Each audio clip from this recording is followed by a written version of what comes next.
Step into reading step 4, Nelson Mandela from Prisoner to President. 1. President Mandela. May 10, 1994. Pretoria, South Africa. The sun shines brightly on the crowd gathered outside the government's offices. Leaders from all over the world, princes and presidents, are here to celebrate with the people. A man walks onto the stage. The crowd stands and cheers. Nelson Mandela is here. 4 years ago, Mandela was in jail. 2 weeks ago, he voted for the first time ever. Today, he will become president. Mandela raises his right hand and promises to lead his country. At the age of 75, he is sworn in as the first black president of South Africa. President Mandela speaks to the crowd about the past. For hundreds of years, South Africa was ruled by white people. Their laws strictly limited the rights and opportunities of anyone who was not white. Mandela thanks everyone who helped change the laws and made sure every South African could vote. All day long, President Mandela thinks about South Africa's history, its bright future, and his place in it. He remembers the people who came before him. He is amazed by everything they did to make this day happen. Let there be justice for all. Let there be peace for all, he declares. 2. Tree Shaker. Nelson Mandela was born on July 18, 1918, in the village of Muyejo. His birth name, Holy Klakla, means tree shaker or troublemaker in Khasu. Many South African tribes like his speak his language. His father Henry had an important job in the Tambu tribe. He counseled the tribe's ruler, but when Holy Klakla was still a baby, his father got into trouble for refusing to obey a white official. The government took away his job and property. Holy Klakla and his mother had to live with her family in another village 20 miles away. In time, he learned to fish and to herd sheep and cows, and he played with the other children. He loved his new home. When Holy Klakla was 7, his parents sent him away to school. This was a great privilege. The school was run by European missionaries. On the first day, his teacher gave him the English name Nelson. When Nelson was 12, his father died. Heartbroken, Nelson went to live with the chief of Tumbu tribe. Nelson's father had been the chief's great advisor, and the chief wanted to honor their friendship. He would make sure Nelson received the best education. His home was bigger than any Nelson had ever seen. Nelson played with the chief's children and worked hard at school. Soon he felt at home. Nelson loved listening to the chief and his council. Sometimes they told stories about their people's history. They also shared problems affecting the tribe. The chief listened to everyone, whether they were worried about crops or about new laws forced on them by the white government. He decided what was best for the tribe after everyone had a chance to speak. Nelson saw how to lead people by listening. When he was 15, Nelson went to boarding school. His good grades there helped him get accepted to college in 1938. 3. Runaway. At college, Nelson studied and kept busy. He played soccer and acted in plays. Toward the end of his second year, the students decided they did not like how they were being treated. Nelson joined their protest. The principal said he would not be invited back if he continued to stir up trouble. Nelson left school, but he had an even bigger problem waiting at home. The chief had picked a bribe for Nelson. He did not want to marry, so he ran away to a city called Johannesburg. In 1941, the city offered great opportunities if you were white, but for black people, it was a different story. They had to follow strict laws that limited where they could go and what they could own. Nelson could not keep a job. He was running out of money and choices. Luckily, he became friends with Walter Sisulu. Walter owned a real estate business helping black South Africans find places to live. He was also involved in the African National Congress, ANC. The ANC wanted black South Africans to have the same rights as white South Africans. Walter helped Nelson get a job as a law clerk and find a place to live.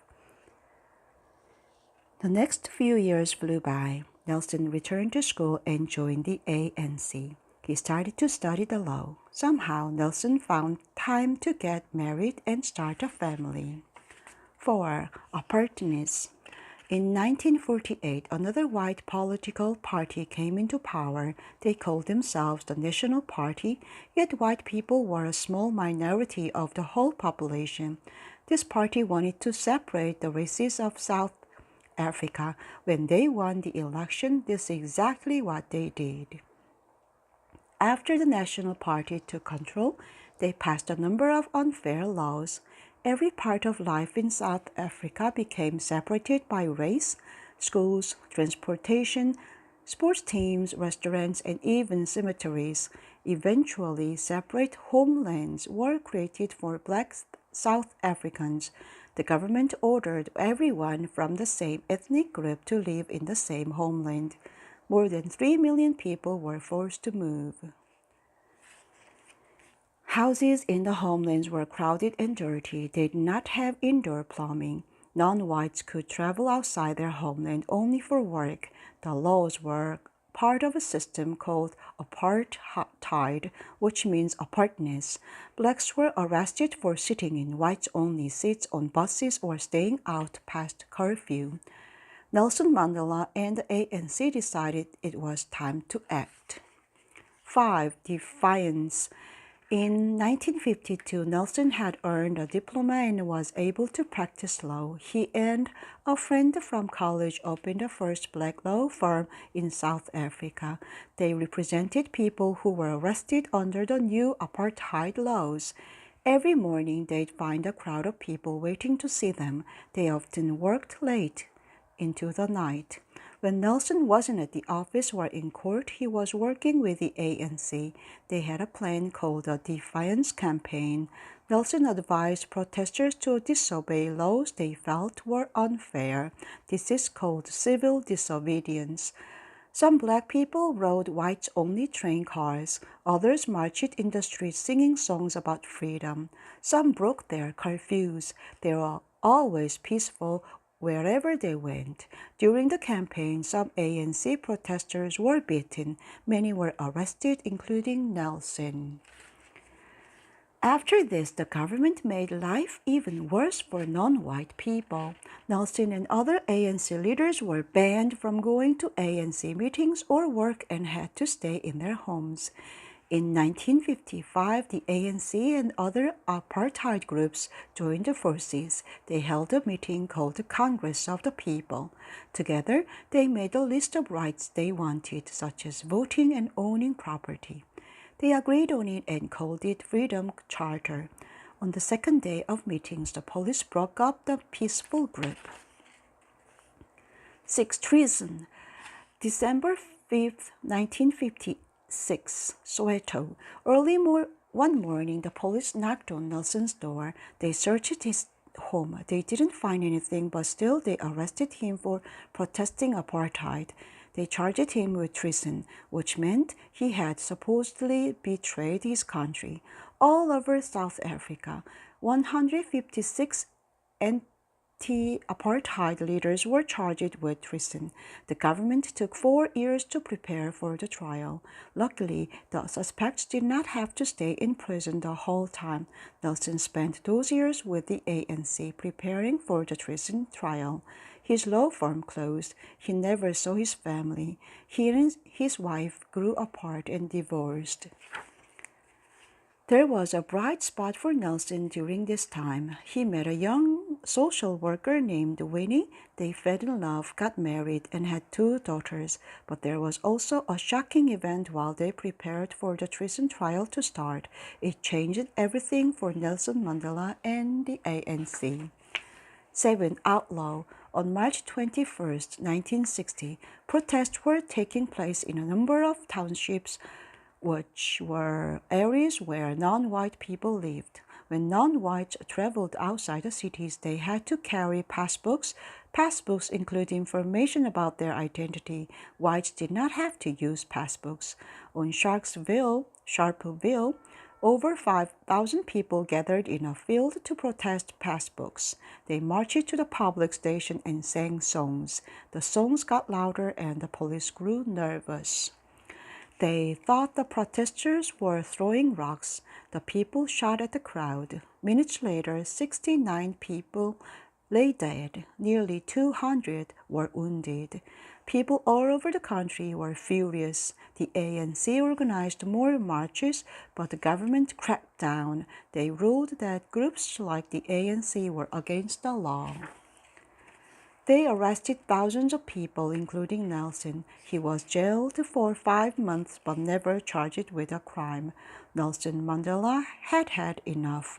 He was tired of watching his people's peaceful protests end in arrest, beatings, and death. He and his friends had been fighting the treason charge for years. In the end, the judge declared them not guilty. Once the trial was over, Nelson said goodbye to Winnie and his daughters and went into hiding. Nelson started a secret branch of ANC. It was called Spear of the Nation. He would be the leader. They would use weapons and fight like an army. Their goal was to make trouble for the government, not hurt people. They set off bombs in power plants and government offices at night. The government declared Mandela outlaw. Rewards were offered for his capture. Nelson wore disguises to get around and only saw his family in secret. He even left South Africa to meet with foreign leaders. He was hoping to raise money for the ANC. When he returned to South Africa, Nelson drove from one secret meeting to another. On August 5, 1952, he was driving back to Johannesburg. His car was ambushed by the police. Nelson was captured and sentenced to 5 years in prison. 8. One more trial. After almost a year in prison, Nelson got bad news. ANC members were being arrested. The police discovered maps and other papers showing Spear of the Nation's plans. Nelson went on trial with his friends. They were accused of trying to take down the government. If they were found guilty, they might be hanged. When it was time to present their case, Nelson defended the whole group. He spoke for almost 3 hours. He admitted everything Spear of the Nation had done, but he did not apologize. He said, "I have cherished the ideal of a democratic and free society in which all persons will live together in harmony and with equal opportunities. It is an ideal for which I hope to live and to see realized, but if it needs be, it is an ideal for which I am prepared to die." Nelson and 7 others were found guilty and sentenced to life in prison. 9. Prisoner 46664. Nelson was 45 years old when he returned to prison. This time his friends went too. They were sent to a prison on Robben Island. Nelson was known as Prisoner 46664. He was given a shirt, a pair of shorts, a few thin blankets, and a bucket for a toilet. His cell was 8 by 7 feet. Prisoners worked all Long days in the quarry. They broke up rocks side by side, but were not allowed to speak to each other. The conditions were horrible. Over time, Nelson used non-violent methods to make changes. He always walked proudly in front of the guards, no matter how scared he was. He planned to work step pages with the prisoners. Sometimes they would not eat until they were treated less harshly. It took many years, but slowly they were given better clothes and food. While in prison, Nelson studied Afrikaans, the white minority's language. He wanted to understand the language of his enemies.